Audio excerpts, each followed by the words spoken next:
Constant Peg was intended to train U.S. Air Force and U.S. Navy, U.S. Marine pilots how to fly and fight against a real Soviet aircraft. It all kind of got started back during the Vietnam War, and the U.S. came into possession of some real Russian MiGs. We exploited them, found out how they worked and what all the engineering details were, and then the test pilots went and flew them, found out how fast they'd go, how high they'd go, how tight they'd turn.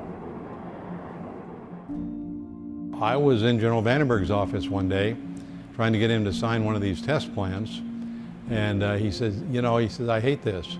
He says, you guys have to go through the pain of writing a test plan. He says, we ought to just be training with these airplanes. About all I could say in response to him was, sir, maybe we can put the MiGs on our own airfield and we can train with them without all of this test plan business. And so that's kind of the way it all got started. And when I briefed General Vandenberg on this, I reminded him, this is going to be our program, it ought to be on your call sign. Do you have a call sign, sir? He says, you ought to know what my call sign is, Major. He said, it's Constant. And I thought of my wife, Peggy, and I thought, Constant Peg. Constant Peg, that has a nice ring to it. So that's how we named the program.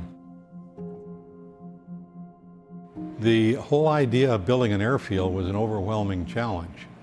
I got to thinking about it, and so I pulled out a ballpoint pen and a napkin off the airliner, and I sketched out a little drawing of extending the runway and putting a pad there for 3 hangars and stuff like that. And I'd convinced myself that Tonopah was the right place for this project. It was real close to Nellis, Red Flag, the Fighter Weapons School, and so there were just a lot of really good reasons. As soon as they got hangars built, we started putting airplanes together. We had pieces, we had airframes and wings and all that stuff, but they weren't flyable. Those guys would get it back where it could fly and fly safely. And they took airplanes that had been pulled out of swamps and deserts and God knows where they got them. We didn't even pre-flight them. We had that much trust in our maintenance team, and they didn't let us down. They were good.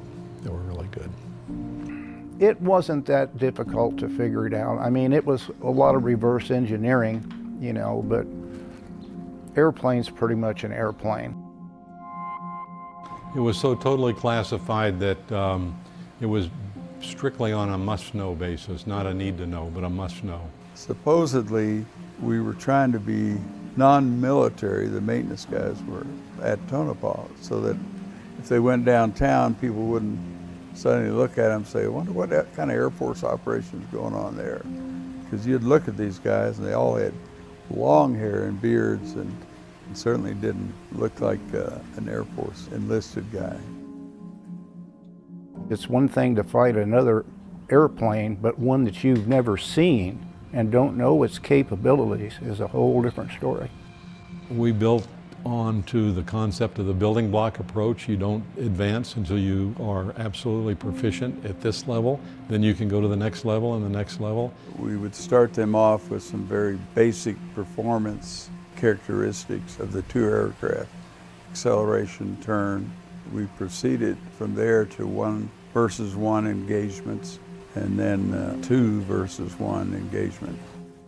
You only had to watch the eyes of a fighter pilot joining up on you. He's coming in his airplane, and the closer he gets, pretty soon you can see his helmet and you can see his head, and pretty soon you can see his face and you can see his eyeballs peering at you over his oxygen mask, and they're getting bigger and bigger and bigger as he's getting in closer and closer. He's never seen a Russian airplane in flight, for real.